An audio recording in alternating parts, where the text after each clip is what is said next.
Welcome to the Eredivisie and Ajax. Today it's the roamers. What? We must create a tactic where every player in the team roams from their position all over the pitch. I won't lie to you, I'm hoping Ajax and their past philosophy of total football will help me on that journey. But for a manager like this, whose favourite formation is an old school 4-4-2, we're going to need a bit of adaptability and a lot of luck.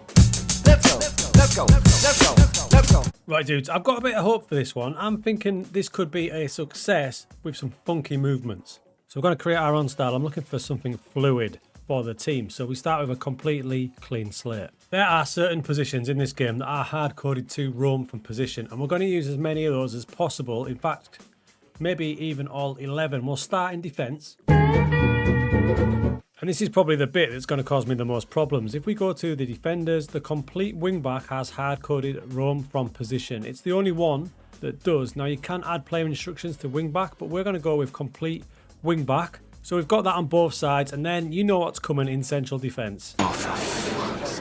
We harp back to our legendary Libero series, and we're going to get Libero with support. If we do defend, it means hold position, so he can't roam. But if we go support, that means he will, in fact, roam from his position naturally. He's not hard-coded, as you can see there, but you've seen a Libero in action. They don't give a damn. Disgrace.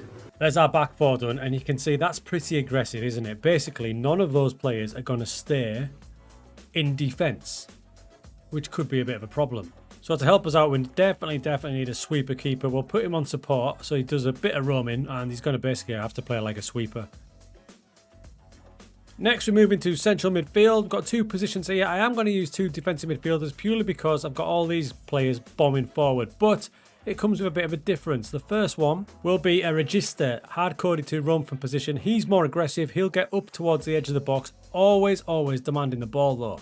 Next, we're going to go over a roaming playmaker. I feel like he's a slightly more defensive version of the Register. He'll still ask for the ball, he'll still go forward, but he will try and track back as well. So believe it or not, the roaming playmaker is probably our most defensive role yet. What? This is going to be the most fluid tactic I've ever made, but already I'm wondering how many goals we're going to concede. As we move into the attacking midfield slots, I think one of these two should really be a Trequartista in honour of our 6 Trequartista tactic. This guy here will be the linchpin of the team. Let's give him the advanced playmaker role. And then this one, this is a key one. Do we go double Trequartista, or do we slot in a more traditional role like an inverted winger, go to his PIs and then possibly add roam from position? See, I'm torn on that one. I quite like the thought of having just a kind of normal position in this team, but adding roam from position as well. So you've got Trequartista, advanced playmaker, inverted winger down both sides. And you'll notice the only guy on attack so far is the Trequartista on attack. All the rest are support roles at the minute. Now, as we move forward into the striker position, we have a few options. We can use one of the normal roles, advanced forward, deep line forward, and add in roam from position player instruction, or we can go with a false 9, add that in there, Trequartista, which already has it, but the one I'm favouring so far is complete forward, who also has it but will give us that goal threat and might even stay up front. So as a base tactic goes, we're about there. I'm going to go away now like I do, tweak it, add some team instructions. We're going to have to go aggressive because we're simply going to have to outscore the opposition. But basically, we'll have a look at it in match, see where they're going, but them guys, they're just going to go wherever they want.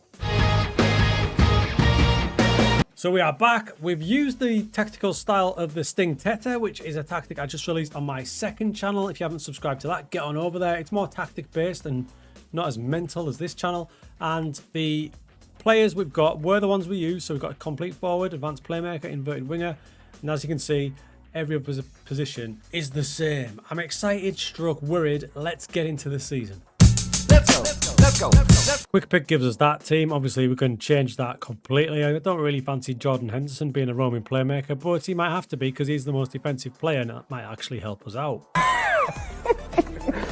As you can see down the entire team, we've got loads of options, so this starting 11 won't be the one that starts every game for sure. Here, Champions League qualifier, and the good, the bad, the ugly. The good is this. Look at the options we've got going forward. 1, 2, 3, 4 there. One guy at the back, bless his heart, and then you've already got 4 up front. As the move progresses though, it gets even more funky when we get the overlap from the complete wing back. This guy is the inverted winger roaming from his position. You'd think he was there, but no. The complete wing back's decided to play like a winger. Why not? And when he gets to the byline and crosses it in, I mean, count these lot. 1, 2, 3, 4, 5, 6, 7 men in the box. That's the most I've ever seen. And obviously it leads to a goal. And that was a 7-0 win. I said Champions League. I forgot I actually had a nightmare last year. We're actually in the Conference League. You are made of stupid. However, the ugly, and this is Porto in a friendly. We did go down to 10 men, but if we pause it there, you can see everyone's making a mission to get back. That's my central midfielder, who's supposed to be the barrier, along with Mansverk, so they've been exposed. My defenders are trying to get back in position. The two centre-backs, who are playing as liberos, are probably somewhere up the pitch. I have no idea. And as the cross comes in, we again are all over the place. Despite that, we had a good pre-season and a good solid start to the season. Let's have a little look at these boys in action. This is in the Conference League against Cercle Bruges. What I want to show you is the movement of the defence. So this is my defence I'm highlighting now. And then you've got your two defensive midfielders, right? That's supposed to be my solid base for this tactic. But when everyone's told to roam from position, that's exactly what they're going to do. When we get the ball and start moving forward, you'll notice the centre-back there is absolutely legging it. The two defensive midfielders are going to join the attack as well. And soon you've got an absolute stampede of everyone bobbing forward. God bless TATO, the one centre-back who's actually got a brain. He's staying back, but everybody else is absolutely pegging it forward. As the goal goes in, we are going to cause some serious problems going forward. But this guy at the back, he's going to be the MVP of this season. We are now at the winter break, so December 31st. I've got some mad results to show you. But first, let's have a little look at the average positions. This could be interesting. Okay, first up, average position with the ball. There you go. It looks pretty solid, doesn't it? Nothing crazy. It looks like your basic 4-2-3-1. Without the ball, a little bit deeper. That's what we need, especially when we've got all these players bombing forward. For an overall possession of that. That's not bad at all. By the way, while we're on this screen, have a little look at the passes completed from the team. As you can see, we pretty much cover every blade of grass, but have a little look at number 1. That's our goalkeeper. What's he doing getting up here? Well, that's your fault. Okay, let me take you to one of our toughest games of the season, PSV away. As I pause it there, you can see the usual situation where we've got one at the back. It's TATO on this occasion, and everybody else bombing forward, and it pays dividends. Not once, not twice, not even 3 times, but 5 times, as we record a stunning 5-2 victory away at PSV. In fact, the season as a whole was pretty much faultless. Look at that. Better than I could have ever imagined. The toughest game was probably going to be this one, Feyenoord away, and we just about got a 2-2 draw out of it. But if you look at the match momentum, we did dominate, but you're always going to give away more chances with this one, especially with them centre-backs just doing what they want. At the halfway point of the season, we are top of the league by 4 points, but Feyenoord are hot on our tails. So it must be said, this is going incredibly well. I will put this tactic in Patreon because if it's going well with liberos on support, we could probably make it a bit more solid if this video wasn't about absolute carnage. And we're doing well in the other competitions as well. The Conference League, we've absolutely blitzed that. We're still in the Dutch Cup. And then this is going to go down to the wire, I think, with Feyenoord. Let's go. Let's go. Let's go. Let's go. As the season rolled on, it was PSV at home. And once again, the Romers were too much for them. Even Hendo with a boomer. Just a few. In fact, I was starting to think we might go bloody invincible. Sparta Prague did beat us in the first leg in the Conference League, but the boys turned that round quick sharp in the second leg. We finally lost our first game in the league to AZ Alkmaar. A tight match, but they did take it down. So we've only lost once in the league all season. You'd think we'd be running away with the league, but Feyenoord have also done the same thing. With 6 games to go, there's only 2 points in it, and the goal difference is really close as well. We'd made it through to the Dutch Cup final against FC Twente, and as you can see, we're doing the same thing again where we're leaving one centre-back back and everybody else just doing as they please. Pays dividends here with lots of movement. There's an overlap. Lovely pull-back finish. The boys win 3-1 and we take down the Dutch Cup. We'd also made it through to the semi-finals of the Europa Conference League. More great football. 2 wins against Real Betis saw us through. And with 3 games to go in the league, we lost another, but so had Feyenoord. 2 defeats, but we've got 4 clear with 3 left. Probably the biggest test yet was Chelsea in the semi-finals of the Europa Conference League. At home, we absolutely dominated, but only got a 1-1 draw. Now, normally away from home, you'd probably go a bit more cautious, but we went for it. It was another close match, which gives me big faith in the tactic, but we just lost out through a deflected goal. 4-3 defeat, so close. One of the most pleasing tactics we've done yet this. You'll have a few heart palpitations when you go forward and only one of your liberos stays back, but that's part of the fun. I've rotated the squad heaps. You can see the bench. Loads of players have started down the bench as well.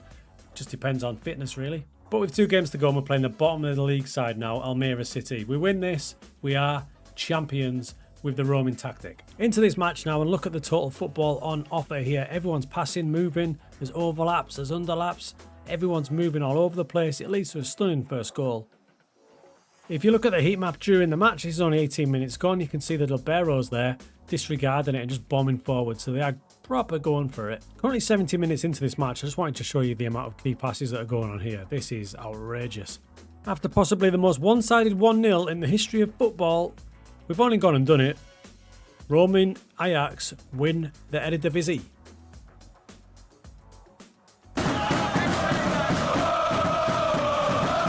Final day draw against rivals Feyenoord meant the season finished like that, with us on 84 points with just the 2 defeats. And overall 90 goals scored with 31 conceded. Goals were spread throughout the team, 31, 21, 20, 19, right throughout the team, and assists as well, loads, including some from the centre backs. Now this is a weird feeling. In this series we've actually had a tactic that's been super successful. It didn't matter what team I put out as a quick pick it, that's the team with the best fitness at the minute, but if I put the best 11 according to my assistant manager, it didn't matter what team we played, they absolutely loved it. But shout out to this man, the only guy that thought about defending for the entire team. But big success there. Only Chelsea just stopped us from winning a nice little treble there. Tactics going in Patreon. I'll put the player instructions on the end as well for those who don't join Patreon. I don't think we can beat that. One more for the good guys.